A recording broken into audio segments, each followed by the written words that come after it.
झारखंड के 14 लोकसभा में प्रथम सांसद हैं जयंत सिन्हा, जिनकी संपत्ति 77 करोड़ है। और दूसरे सबसे अमीर सांसद झारखंड में अगर कोई है तो वो है निशिकांत दुबे, जिनकी संपत्ति 46 करोड़ है।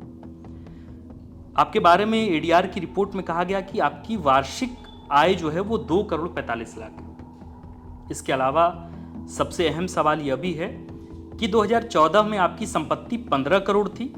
साल 2019 में 15 करोड़ से आपकी संपत्ति बढ़कर 46 करोड़ हो गई, यानी लगभग 30 करोड़ से भी ज्यादा का प्लस हुआ है आपके 5 साल के टाइम पीरियड में। यानी अगर इसको परसेंटेज में ग्रोथ देखें तो लगभग 157% की रफ्तार से आपकी संपत्ति ग्रो की।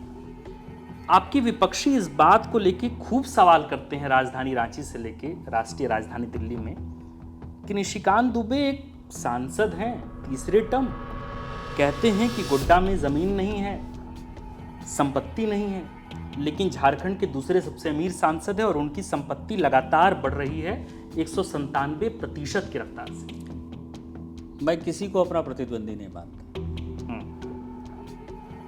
और दीपिका पांडे को तो कतई नहीं मानता। 1 साल पहले मैंने सोशल मीडिया पर पूरा दीपिका पांडे को ब्लॉक कर दिया है। जब से मैंने ब्लॉक किया है तब से दीपिका पांडे न्यूज से गायब हो गई है। क्या इस देश में जिसको बड़ा नेता बनने का शौक होता है वो मोदी जी को गाली देता है। तो आपको लगता है कि मैं बादल पत्रलेख की बात सोचूंगा, मैं प्रदीप यादव जी की बात सोचूंगा, मैं दीपिका, या तो मैं अपना लेवल तय कर लूं पहले।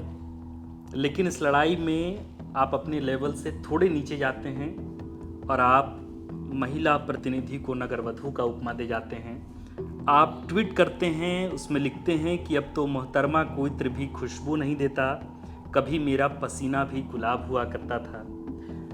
निशिकांत दुबे पर लगातार ये आरोप लग रहे हैं कि निशिकांत दुबे पॉलिटिकली बात नहीं करके व्यक्तिगत टिप्पणी खूब करने लगे।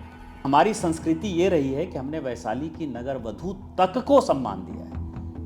अब इसमें नगरवधु किसको कहा हमने? लेकिन बदले में उधर से जब रिएक्शन आया तो विधानसभा के बाहर मीडिया के सामने दीपिका पांडे ने कहा, अब आप समझिए कि दीपिका पांडे को यदि पढ़ना नहीं आता तो मैं क्या कर सकता। दीपिका पांडे ने कहा कि निशिकांत दुबे मुझे नगरवधु ना कहकर सीधा वैश्या पुकार देते तो वो भी कोई बात कि अब तो इत्र भी खुशबू नहीं देता, कभी पसीना भी गुलाब हुआ करता था। निश्चित तौर पर मैंने दीपिका पांडे को इंगित करके ही ये बातें कही थी।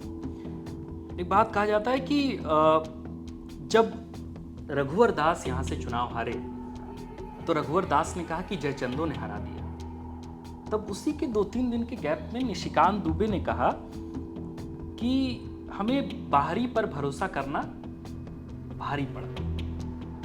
रघुवर दास के साथ आपके संबंध कैसे थे? कि यदि मैं विरोध कर रहा हूं हेमंत सोरेन का, यदि मैं विरोध कर रहा हूं विपक्ष के सरकारों का, तो किसी को ये नहीं लगे कि ये मेरी व्यक्तिगत लड़ाई है, व्यक्तिगत मैं स्टेट की पॉलिटिक्स में इंटरेस्ट लेना चाहता हूँ।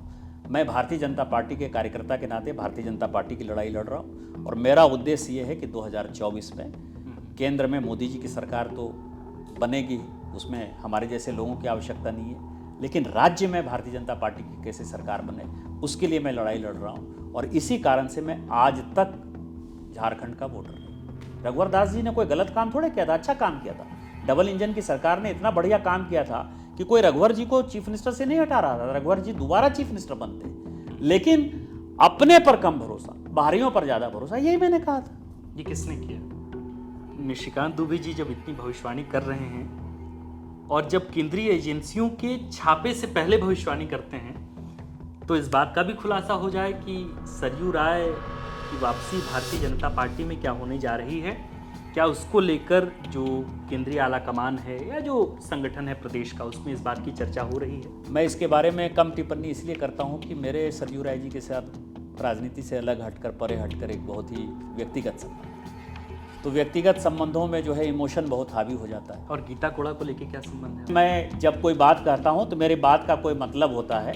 और मैंने महागामा में दीपिका के खिलाफ भले प्रचार किया हो, लेकिन मैंने कभी व्यक्तिगत उसके खिलाफ कोई टिप्पणी नहीं की। तो यदि दीपिका पांडे अपने बेटे के सर पर हाथ रख दे कि राजीव सातव का फोन आया कि नहीं आया, राजीव सातव को मैंने कहा कि तुमने तो गलत आदमी के साथ जो है हमारे यहाँ विधायक बना दिया है। मेरी ऐसी संस्कृति नहीं है कि कोई महिला तुमताम करे, कोई बड़े छोटे को तुमताम करे। और राजीव सातव ने फोन किया इसको। क्या आज दीपिका पांडे से बातचीत होती है? नहीं, कभी बातचीत नहीं होती और मुझे लगता नहीं कि मुझे कभी बात भी करना चाहिए दीपिका से। क्या निशिकांत दुबे प्लान कर रहे हैं आगामी 2024 के विधानसभा चुनाव में कि वे स्टेट पॉलिटिक्स में इंटरवेंशन करें, वे आएँ, वे चुनाव लड़ें और आगे उनकी तैयारी कुछ और है। मैं आज आपको फोर्थ पिलर में एक नई बात कह रहा हूँ, अहंकार दिखाई देगा।